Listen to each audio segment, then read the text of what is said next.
Hi guys, this is Alea Jen and welcome back to my YouTube channel. So for today's video, the truth about being a domestic helper here in Hong Kong. So a lot of you is expecting or thinking na ang domestic helper sa Hong Kong is napakahayahay kasi hindi nyo nakikita yung struggle namin sa loob ng bahay. Hindi nyo nakikita kung gaano kami nahirapan and nakaya yung buong linggo sa loob ng bahay ng amo. And yung nakikita nyo lang is yung mga gala namin sa labas, yung mga party, yung mga picture namin, and mga video. Hindi nyo alam kung sa likod ng mga tawa na yan is merong sometimes luha, sometimes pagod, puyat, lalo ako, puyat. Ayan, na nararanasan at na-experience ng mga katulong dito sa Hong Kong. So, yung mga nararanasan ng mga katulong is, unang-una na dyan sa pagkain. Umagahan guys, almusal namin is tinapay lang. Swerte ka na kung bibilhan ka ng amo mo. And yung karamihan is kami yung bumibili. Especially yung iba, nagkakape kasi sila. Kaya magastos talaga. Ayan, buti ako, hindi ako nagkakape. Ano lang, tinapay lang ako and then tubig. Buti na lang talaga. And then, tanghalian guys, didiskarte ka kasi yung iba ayaw na magluto ka kung anong nandyan sa ref. Ayaw nila na magluto ka. Kaya, wala ka talagang choice. Yung iba, ginagawa nila, buong buwan silang walang pagkain na kanin.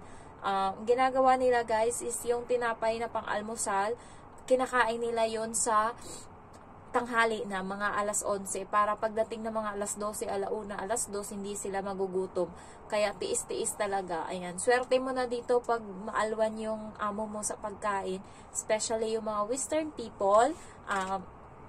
Nagbibigay sila ng food allowance. Kaya, swerte mo na talaga. And, sa akin naman, kahit papano dumidiskarte ako, minsan nakikita ako ng amo ko, katulad kahapon, hindi sila kumain ng kanin and wala akong kanin. So, naiiyak ako nung tanghali. Anong kayang kakainin ko? So, nagluto ako ng noodles and nakita ng amo ko. So, hindi naman siya naninita. Noodles naman yun na pinabili ko sa kanya. So, nagpapabili ako sa kanya ng noodles in case na hindi sila magkanin at wala akong naitabing kanin.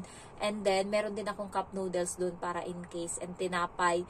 Ayan. So, kaya kayo guys, gastos talaga dito sa Hong Kong. Kaya yung sahod namin na 33 to 34,000, nababawasan pa yan ng pagkain namin. Matitira niyan, masaya na kami, meron kaming 29,000 or 30,000 na maitatabi sa buong sahod namin. Ayan. So, yung pinapadala ko lahat yan sa mama ko, and yung natitira sa akin is yung sa YouTube ko na lang talaga. And doon ako nagtatabi. Ayan. So, marami din akong binabayaran. Meron akong Shopee Pay. Yung Shopee Pay ko na 10,000, naubos ko na lahat yun. Oh my goodness. Meron din akong GCash loan. And then yung Shopee Credit. O, diba? Ang dami ko. Ang dami kong inaano dyan. Hinahanas-hanas kada buwan. May magno-notify na sa akin na mag-end of the month na, magbabayad ka na ng ganito sa G-loan, yung ganyan, penalty na, ganon. So, marami din akong binabayaran and laban lang. Ayan. Mga nararanasan dito is, nandito guys, pagod talaga. Kasi kahit maliit lang yung bahay, non-stop talaga yung trabaho dito. Yung ibang amo is ayaw nila nakikita yung mga katulong nila na nagsi-cellphone or walang ginagawa. Kaya kahit yung mga nagagawa na or malinis na, ipapaulit pa yan sa'yo. Yung kaibigan ko, wala na daw siyang mahanap na gagawin kasi naubos niya na. Pag nakita siya ngayon na matanda na nakatenga siya, patatahiin na naman siya ngayon daw, magtatahi na naman daw siya ngayon ng mga damit-damit.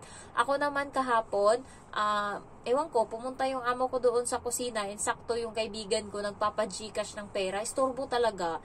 Ayan, kaya, and then, yung Gcash is nagloloko. So, naiinis ako kasi trabaho ko yun, so napupunta doon, and then nahuli ako ng amo ko. So, patay mali siya ako, hawak ko pa rin yung cellphone ko kahit nandun siya sa loob din ng kusina. Nakikita niya ako nagsi-cellphone kasi sinisend ko na eh, tapos ko na, nag-aantay na lang ako ng PIN code doon sa OTP, doon sa Gcash, and then dumating siya. So, hindi ko pwedeng ilapag. So, tinuloy-tuloy ko talaga.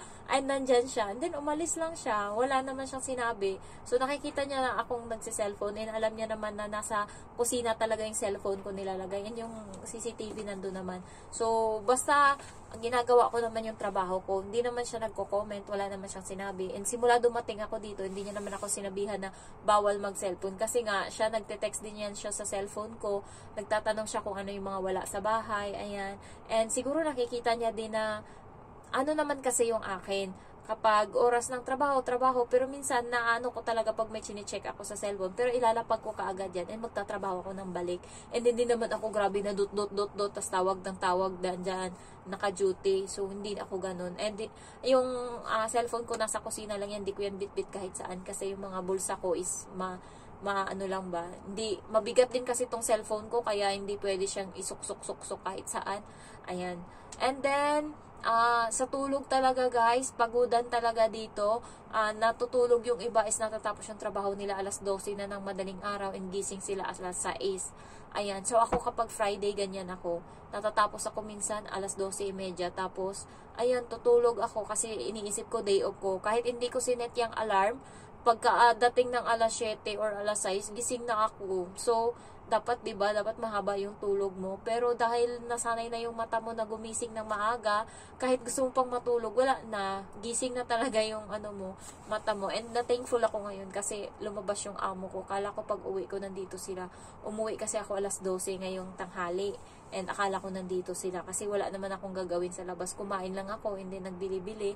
So, pag uwi ko, buti wala. Para makakapag-vlog ako. Kasi, nauubusan ako ng vlog. And nauubusan na din ako ng idea. Ayan. And, nahihirapan yung mga domestic helper dito pagdating sa pakikisama. Kasi, hindi mo din alam guys yung mga amo dito. May mga saltik. Hindi mo alam. Bigla na lang yan sila sisimangot. Wala ka namang ginawa. Yung amo ko nung una, ganyan siya. Nung unang buwan ko, nagulat ako. Okay naman siya pumasok sa kwarto, naligo. Paglabas niya, idinandak ko na yung pagkain. Nagulat ako guys, nagdadabog na siya. Hindi ko naman alam kung anong kasalanan ko. So, yung lalaki tumingin sa akin. Hindi ko din siya tiniknan kasi nagtataka siya kung bakit nagdadabog yung babae. First time yun, tinanong ko, gusto mo ng sabaw ma'am? Sabi niya, yes. Yung parang maldita ba? Tapos, yung chopstick inano niya, hinampas niya sa mesa. So, hinayaan ko lang siya. As long as hindi niya ako inano talaga na ako yung pinagalitan niya or ako yung sinigawan niya. Maya-maya nun, okay na siya. Maya-maya tinawag niya ako. Pinakita niya sa akin yung picture ng bata sa cellphone niya. Di ba abnormal? Ganyan yan sila dito. Pero sa akin, yun lang. Isang beses niya lang ginawa yun. Tapos hindi na siya ganun. Siguro, ewan ko, bakit nagdadabog siya. Nagdadabog siya, edi nayaan ko lang siya. Kain ako dun sa kusina. Bahala ka dyan. Magdabog ka, mamatay ka dyan sa dabog. Sabi kong ganon. Hinayaan ko lang. Maya-maya, mga siguro tapos na siyang kumain. Siguro wala pang 30 minutes. Nagpupunas ako. Lumapit sa akin, pinakita yung picture ng bata. Proud na proud. O, diba? May mga saltik na yan sila. Kaya minsan yung mga ibang katulong dito, pinapatulan yan sila lalo pag nasaltik-saltik. Patulan nyo yan guys, hindi yan sila papatol. Halimbawa, magtatapang-tapangan yan sila, tapos papatulan mo. Pag sinabi mo ngayon, sige, bilang mo ako ticket, uwi akong Pilipinas. Ayaw niyan, wala daw yan sa issue. Wala daw yan sa sa pinag-usapan na uuwi ng Pinos. Di ba mga tarantado? Ayaw mo naman pala sa akin, bakit hindi mo ako bilhan ng ticket and uuwi na ako? Yung isang katulong guys, pinagalitan siya ng amo niya, dinakdakan, siguro napuno na siya na stress and then mentally drain na siguro siya. Pumasok siya sa kwarto guys, nilayasan niya yung amo niya, yung mag-asawa, nilayasan niya dun sa labas, and then binagsak niya tong kwarto, pumasok siya sa loob dito, sa loob ng kwarto, and then edi yung mga amo sa labas, sigaw ng sigaw, katok ng katok kung anong nangyari. Hindi talaga siya lumabas siya kinabukasan na. So ganun. Subukan nyo, char. Pero ako hindi ko pa ginawa kasi hindi pa naman nila ginagawa sa akin. Tarantado kayo, subukan nyo lang talaga. Ayan. So, yung isa naman, sinabihan siya sa madaming tao, you're so stupid, ganyan, don't have brain, ganyan, sigaw-sigaw sa kanya. Siyempre, nahiya daw siya. Ang ginawa niya is, nag-walk out siya. Hinayaan niya yung amo niya doon na nagsisigaw-sigaw, tapos siya naglakad, tapos sabi doon ng amo niya, where are you going? I'm not finished talking to you. Ganon. Basta pagka ganyan, hayaan mo siya. Kaya guys, mag-prepare kayo ng pera talaga. Hindi pwedeng wala kayong pera para in case nandyan meron kayong dalang pera, in case na palayasin kayo. Pero pag pinalayas kayo, sila din naman magbabayad yan, hindi naman kayo. Kaya pagka gusto nyo talaga mainis yung amo nyo sa inyo, sagarin nyo yung galit. Ayan. And then, ano pa ba? Mga yung mga napaghirapan, yung mga hirap kasi ng mga OFW dito, yung mga domestic helper, is kinakaya namin kasi iniisip namin, lalo ako, linggo. Mainit ulo ko pag linggo, sorry Lord, linggo pa naman yan. Mainit ulo ko kasi yan na yung simula ng linggo. Kailangan, Sabado kasi day off ko, so kinabuka, linggo. Hay, Diyos mio! Ilang araw pa yung aantayin ko bago makapagpahinga uli. So, Lunes, kaya pa. Martes, pagod na. Bilang na ako niyan, ilang araw na lang natira. May 3 araw pa bago ako makapag-day off. Merkules, 2 araw na lang. Huwebes, Biyernes, ayan yung pinakamasaya kong araw. Pinakamasaya yan sa lahat kahit na pinapatulog nila ako minsan alas 12 na ng madaling araw kasi nga galing kami sa labas and uuwi kami anong oras na. Maghuhugas pa ako pag uwi. Pero okay lang kasi bukas day off ko. Yehey! Linggo talaga, Sabado talaga ng gabi. Medyo sad ako niyan kasi kinabukasan papasok na ako. Pero Friday ng gabi, hayang buhay kasi day off ko na. Pagusto na ako. Ano nang gagawin ko kahit matulog ako nung oras.